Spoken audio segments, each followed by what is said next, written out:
Action.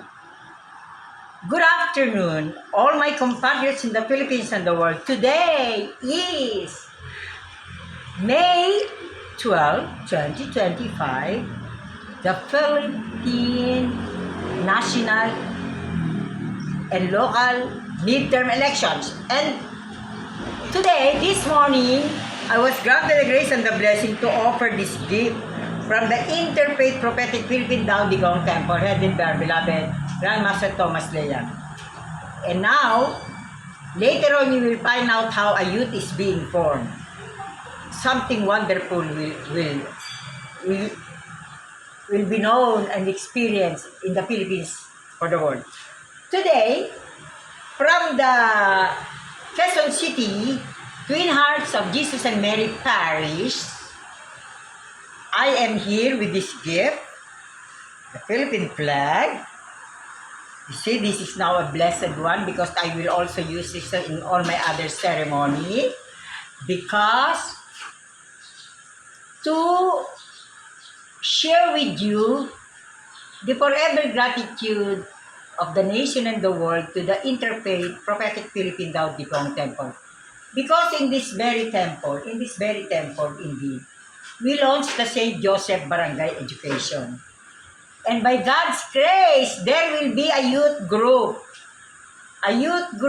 dedicated and devoted to realizing the St. Joseph Barangay Education, prophecy of Dr. Cerizal and Dr. Ferdinand Blumentritt for the golden Filipino civilization.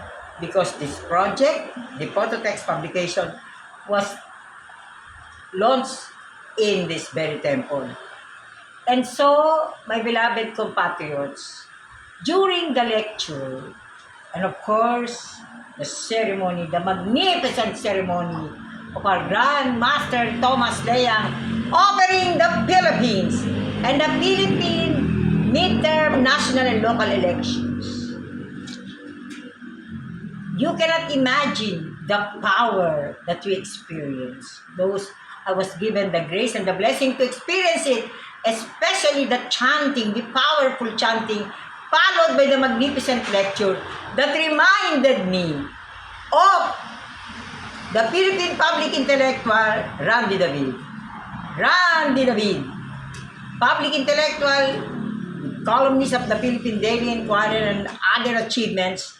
He recommended me to Thailand to a 2-week seminar workshop, pilgrimage workshop, entitled Religion, Culture, and Development.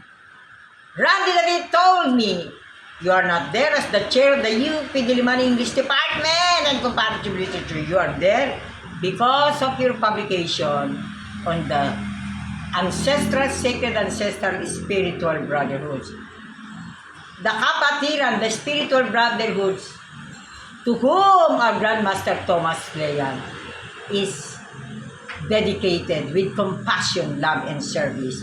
So, my dear compatriots, let us rejoice because after the election, we have our covenant.